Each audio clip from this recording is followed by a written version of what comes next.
Hello everybody, welcome back to my channel, Mia here. Today's video is going to be my top books read during 2017. Now, these are not all the books that I rated 5 stars, although I didn't read a lot during 2017 and I did end up taking a very long break during the year where I really didn't read anything at all.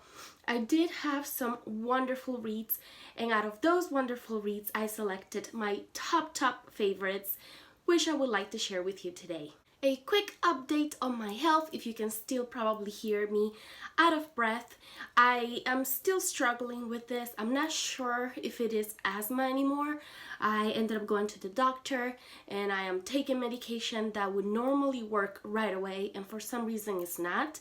So I do have another appointment tomorrow with the doctor again. We'll see what they say then, but if I do sound out of breath or if I have to pause from time to time, that is why. So hopefully it's not too distracting and hopefully it doesn't bother you guys too much. So without any further ado, let's go ahead and get started with the video. So during 2017, I managed to read some amazing children's literature, and the main reason for that is because I received as gift a lot of children's books since I am expecting a little one, and I definitely do want to collect some kids books for my child. So these are 3 that really resonated with me and just delighted me completely when I read them, and I would love to share them with you. So the first one is Mother Goose Stories, and this is by Gyo Fuyikawa. And this was just such a delight to read. It was an amazing book. It is full with songs and games and short little cute rhymes. It is absolutely beautiful. And on top of the content that it has, when it comes to the actual stories and whatnot, it also has some gorgeous illustrations all throughout. And I don't know if the glare will let you see, but the illustrations are absolutely beautiful.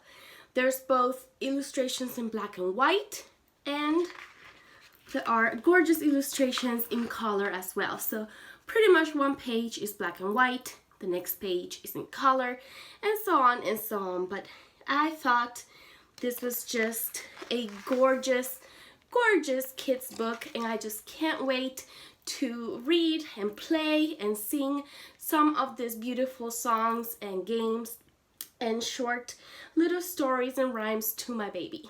Another children's book that I absolutely adored is Here We Are, and this is by Oliver Jeffers, and these are notes for living on planet Earth.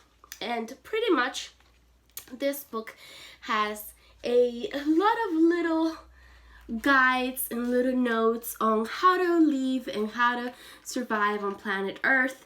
And the best part, in my opinion, aside from the beautiful illustrations all throughout, is the message that it carries within this little kid story. And it's just pretty much how very much united we all are, and how we are all part of the same planet, part of the same world. And I thought that that was absolutely beautiful. I loved just how important the message that the story carries, and it's pretty much just that, you know, we're all here together, so might as well count on each other, help each other, and if you have any questions, we are here to help you along the way. And here are some little tips on how to survive on our planet. I thought it was absolutely gorgeous in every way, and I just can't wait to read it to my child. And the third and last children's book that I just adored, it actually brought tears to my eyes when I read it. This is kind of a retelling or a different version in a way of All the Places You'll Go, but this one is called The Wonderful Things You Will Be, and it's by Emily Winfield Martin. This was just one of the most beautiful, if not the most beautiful, children's book I've ever seen or had the pleasure of reading in my entire life. This was so beautiful. First, the illustrations are absolutely stunning. They are so cute and heartwarming, and the coloring is absolutely beautiful. I really wish my light didn't reflect as much, so you guys can truly see how gorgeous the illustrations are in this book. They're just the most heartwarming illustrations ever. I loved the coloring, I love everything about it. And it's pretty much about, you know, all the things that you would think your baby will end up doing throughout their life. And I thought it was absolutely beautiful, and I don't know, I loved it so much. Like I said, by the time I finished reading it, I had tears in my eyes, and I had decided to reread it again because I thought it was just a delight to read this children's story. And it's probably gonna be one of the books that I'll read the most to my child because it is just absolutely beautiful. And I love the little ending in the back, which says, "This is the first time there's ever been you, so I wonder what wonderful things you will do." I do plan on getting all the other books by this author. I see 3 more children's books in the back, and I definitely want to get them all because I just loved this one so very much. It's a beautiful book. If you have children in your life, please get it for them. They will love it. And also, if you don't, get it for yourself. Hey, that's what I would do. So the next thing that I read this year that I really enjoyed, and I definitely do want to reread prior to picking up the next volumes, is actually a comic book. This one is Rat Queen's Volume 1, Sass and Sorcery. I did read other comic books that I loved during this year, and I also read mangas that I loved, but they're all further volumes within a series, and I feel that I've talked about both or all of them several times already. So I feel that it would just be kind of repetitive, especially because I can't really tell you what the specific volumes that I read this year are about because it would spoil you on the first volumes. So I thought I'd keep it on the very first volume, one that I read, which I loved, and that was this one here. This was a nice surprise because there is very little hint of romance in this. It is mainly about these 4 ladies who are completely different from one another. They are troublemakers. They all have very different personalities, which I find that kind of difficult to find in comic books. But this particular one actually had all the adventure you can seek. It had all the character background or personality that you can possibly want in a comic book, and I just can't wait to reread this one and pick up the next volumes in this series because I thought it was just so much fun, so enjoyable. Highly recommend it. The art style is very different in a way too, because like I said, each character is so different. Like most comic books that include people with either superpowers or whatnot, they tend to have that beautiful silhouette and all of that, and I feel that they did a great job here keeping each character different, and it was just a lot of fun. It is very bloody. It is, like I said, action-packed, and it's, you know, very dark in a way, but I really enjoyed it. And then there's a reread for me. This was actually very recent. I just finished reading this this month, but I absolutely loved it so much that I have to share it with you guys, and that is this illustrated edition of Harry Potter and the Sorcerer's Stone by J.K. Rowling.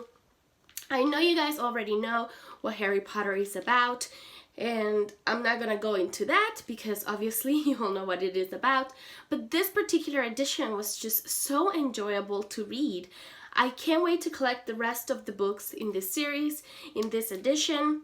Hopefully they keep bringing them out, but they are just a delight to read because aside from the wonderful story that you have, which I have said this previously, but aside from the beautiful writing that J.K. Rowling can do and the great story, character developments, action, as well as the plot development, everything that happens that we all love about Harry Potter now has gotten better because there are these gorgeous illustrations throughout the entire book, which just give it a completely different level to your reading experience. And they are all by Jim Kay. And I believe he is the same illustrator that illustrates A Monster Calls, which is another book that I absolutely adore. But that's being in my favorites previously. Anyways, this was a fantastic reread and I just had to mention it. I know it's not the first time I read it, but since I did reread it during 2017, I thought, why not go ahead and mention it? Now we just have 3 more books to go.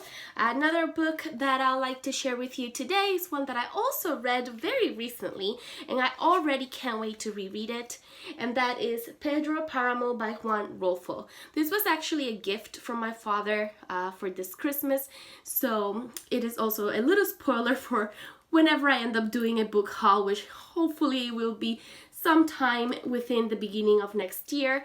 But anyways, this was just such a surprise. It's a very small book and I had honestly never heard of this author before, but he is a classic writer and he is one of the best Mexican writers, I believe, based on what it says here about the author.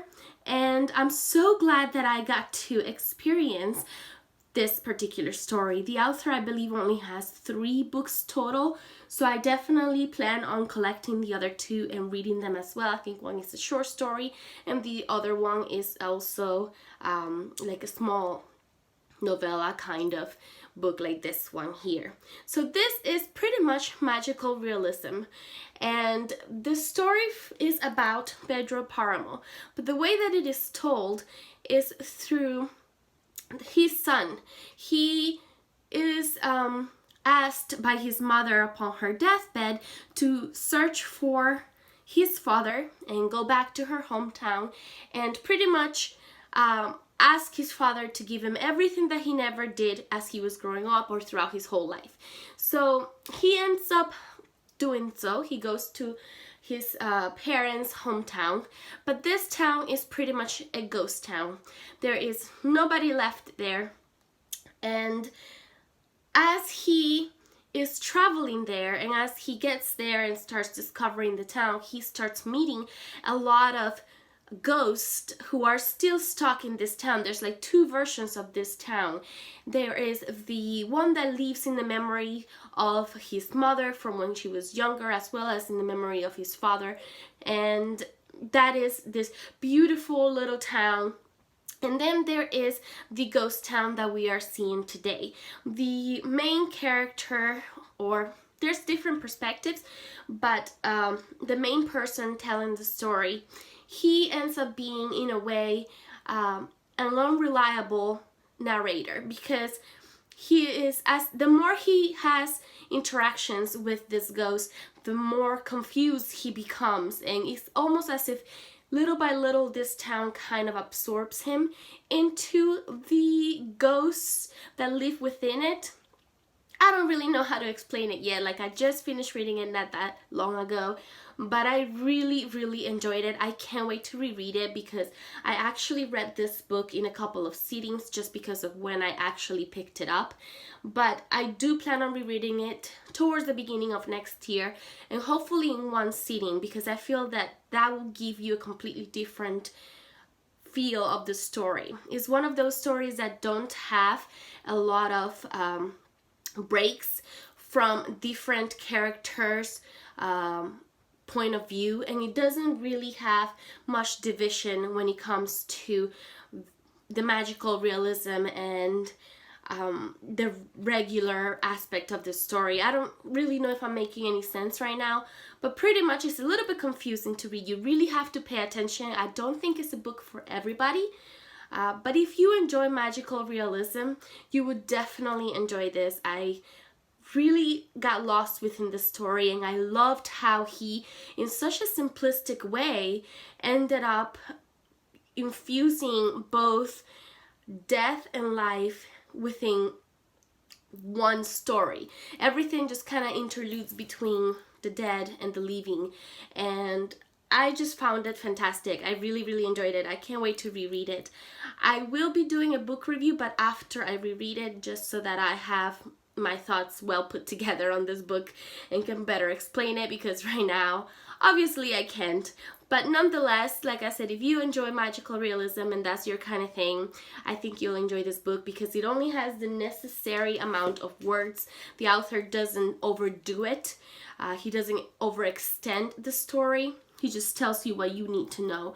But beautiful. Beautiful. I'll definitely be doing annotations next time I read it because there were some amazing quotes. However, I did read my version in Spanish, so I don't know if I'll be able to share that with all of you guys. But for my own personal enjoyment, I will definitely be doing that. And we are almost done. We only have 2 more books here, and they're both nonfiction books. One of them is Brain on Fire, My Month of Madness by Susanna Cahalan. I absolutely loved the experience of reading this. This is about a journalist who suddenly starts having some mental issues that also ended up affecting her physically, and nobody could figure out what was wrong with her. It was a fantastic story. It really made me think a lot and I learned a lot, and the way that she wrote it was just so easy to understand. It was really enjoyable. I do have a book review of this book, so I won't talk too much about it in this video. I will link my review somewhere up above so that you can watch it if that's something you're interested in. However, it is a great nonfiction story, which I do recommend to all of you, especially if nonfiction is not your strong, because it is definitely not mine. And I was able to read this like it was nothing. It was more enjoyable than many of the fiction books that I have read. So highly recommend it. And the very last book I'd like to share with you today is Smoke Gets in Your Eyes and Other Lessons from the Crematory by Caitlin Doughty. This was another nonfiction book that I read almost like a fiction. It was so easy to just lose yourself in the story and become familiar with this particular person's life, as well as involved with their career and their passion. And it was just something that was very educating as well, because it taught me so much about our cremation system as well as our dead disposal systems, and I thought it was such an interesting story. I think anyone can benefit from reading this. It really made me reevaluate certain views that I've had, and it also made me think of what exactly death means to me. And I thought it was just a very, very well written, very informative, yet fun and enjoyable, regardless of the actual topic, book to read. So I do have a book review for this one as well, which again I'll link above for those of you who might be interested in hearing more of my thoughts on this book. But I really, really recommend it to all of you. Like I said with the previous books, especially if nonfiction is not your forte, because this will read so easily. And I tell you, Caitlin Doughty is the person who I would love to be able to meet someday and actually have a conversation with her, because she seems so fun, so down to earth, yet so intelligent and so smart and passionate about what she does. So I highly, highly recommend this book as well. So there you guys have it. Those are the best books that I read in 2017. I really enjoyed those books, and I do recommend every single one of those for you to read if you haven't yet. If you have read some of these books and you also think that they were one of the best books you've read during 2017, please let me know in the comments down below. And if you haven't, do let me know which was your best book read during that year. That is going to be all for this video. I hope you guys enjoyed it. If you did, give me some thumbs up. And if you would like to see more of my videos, please go ahead and subscribe down below. Thank you very much for watching and have a wonderful weekend. Bye-bye.